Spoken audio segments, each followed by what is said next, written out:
Are you getting the most out of your testimonial videos? The honest answer is probably not. And that's not because testimonials aren't a powerful tool. When it comes to, telling your story, showing off how happy your customers are, they're a brilliant way of doing it. And it's something that I've been telling my clients for years that they should do.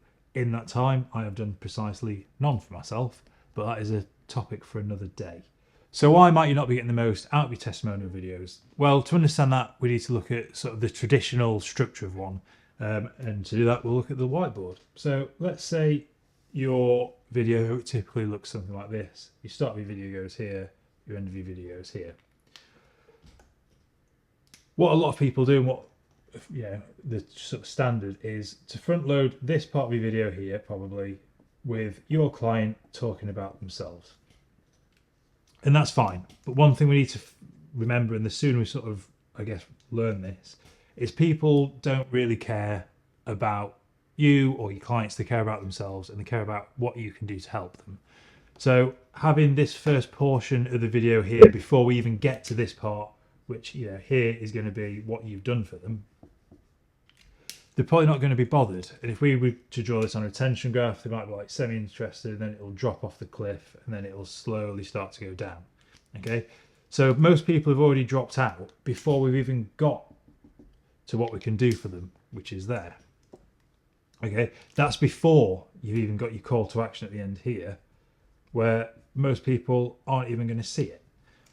So while having this sort of structured testimonial video will work, and some people who are really, really, really keen on your business, and maybe this is the last step before they make the call or before they reach out to you, are going to watch. Most people are going to drop off before you get to the good stuff, okay, before we get to how you help them.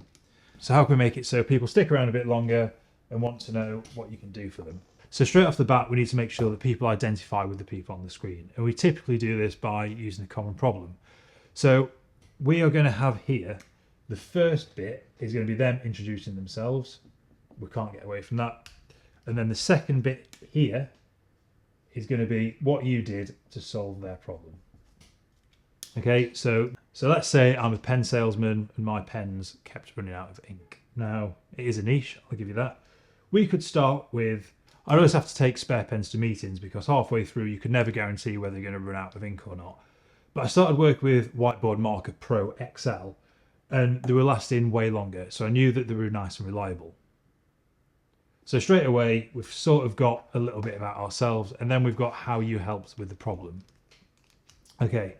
Another thing that we typically do is we put our call to action, which is this, we put it right at the end of the video. And if this was your retention graph, like we said earlier, maybe you work it out and people stick around a bit longer and then it slowly depletes. But by the time you get to here, a lot of the people have dropped off, so they're not going to see your call to action. So how can we sort of change that? How can we move that around? One of the easiest ways of doing it is to simply put it earlier in the video. Now, you might be thinking, well, that's a bit weird. How can we get a call to action in the middle of the video? Just get your client to say it. So if your call to action here was going to be, if you want to know more, visit our website or give us a call and we'll get back to you. Okay, we can put that here in the video now by getting the client to do it. And we can just say, getting in touch with them was really easy. I just went online, filled in a form, and they phoned me back the next day.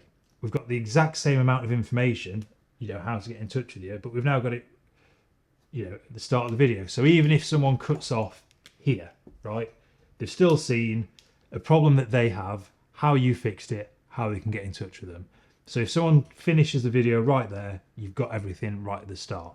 Whereas if you drag this out, you need to get people all the way through it before they start to see all the sort of benefits to you. Another thing that's really powerful is to add you into the equation. So we're going to change this testimonial that's just the client, and we're going to put you in there as well. This is good for multiple reasons. It gets you on screen, it gets you on camera, it gets you talking. So people are going to start associating a problem being solved with you guys because they're seeing you talking about it. But it can also establish you as a professional in your field. Okay, and we're going to get you and your client to talk about the same things and sort of bounce off each other. So we've met the client here. We've talked about how you've solved their problem here. Now what we're going to say is we're going to get them to talk about how you did it and how their business has grown. So maybe that takes up this part of the video. And they're now saying, you've helped their business grow because you've helped them access more people through video, and the conversions are better. It then cuts to you guys. Let's say you're talking about video marketing, hypothetically. You are then going to talk for this section of the video about how you've been doing this quite a long time, how you know this industry, and how you worked with them, you spotted their problems, and you help them tweak a few like minor things to, you know, help them get the most out of it. Back to the client, talking about how great it's been. They've seen loads of clients, they've seen their video marketing skyrocket. Back to you, talking about how you've done something else for them, how you've solved other problems. So you can see how we're sort of structuring this by you guys bouncing off one another, and you're going to be backing up the same story. So when you're writing the questions, when you're writing down what you want people to hear, we're making sure that the questions reflect each other, and that by watching it, the people, your customers, by the end, if they do get to the end of the video, they've established that there was a problem, you guys can solve it, they know how you solve it, so they know that you know what you're talking about, and they know that you're professionals in your field, and more importantly, the fact they can trust you. If talking on camera isn't something that you're comfortable with, you can always watch this video and it'll talk you through a few hints and tips. And yeah, I hope that's been helpful, and I'll see you in the next one. Bye.